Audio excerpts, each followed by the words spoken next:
നമ്മൾ തുണിയിൽ കെട്ടിയിട്ട് തേനെ ഊറാൻ വേണ്ടി വെച്ചിരുന്നു. അങ്ങനെ ഊറാൻ വേണ്ടി വെച്ചതിന് ശേഷം വന്ന തേന നമ്മളെടുത്ത് ഒരു പാത്രത്തിലേക്ക് ഒഴിക്കുകയും വീണ്ടും നമ്മൾ ബാക്കി തേന ഊറാൻ വേണ്ടി രാത്രി വരെ വെക്കുകയും ചെയ്തു.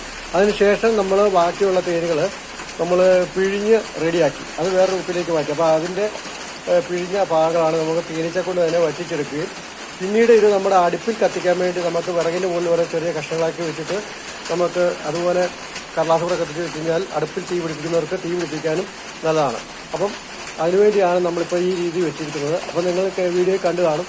ഞാൻ തേന മാത്രമാക്കി എടുത്തിട്ട് നമ്മൾ ഉടച്ചു. അല്ലെങ്കിൽ നമ്മൾ പിഴിഞ്ഞ് കഴിഞ്ഞാൽ പൂമ്പൊടിയും അതുപോലെ അതിൻ്റെ ഈച്ചയുടെ മുട്ടയും കാര്യങ്ങളൊക്കെ വരും. അതെല്ലാം അല്ലാത്ത രീതിയിൽ തന്നെ ചെയ്ത് കഴിഞ്ഞാൽ ഒടുവിൽ വരുന്ന ഭാഗങ്ങൾ മാത്രം വീണ്ടും പിഴിഞ്ഞ് വേറെ ഒരു ചെറിയ കുപ്പിയിലേക്ക് മാറ്റി. അതും ഒരു ഏകദേശം ഒരു 3/4 കുപ്പിയോളം തേൻ കിട്ടുകയും ചെയ്തു.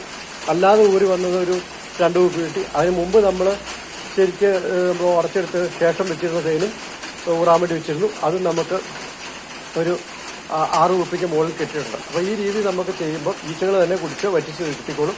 നമുക്ക് ഈസി ആയിട്ട് തന്നെ നമുക്ക് ഈച്ചക്കൊണ്ട് തന്നെ നമുക്ക് ഈ തേന നമുക്ക് പുറത്ത് കളയാതെ വെള്ളത്തിൽ കഴുകാതെ ഒക്കെ നമുക്ക് ഈച്ചക്കൊണ്ട് തന്നെ വലിച്ച് എടുപ്പിക്കാനും സാധിക്കും.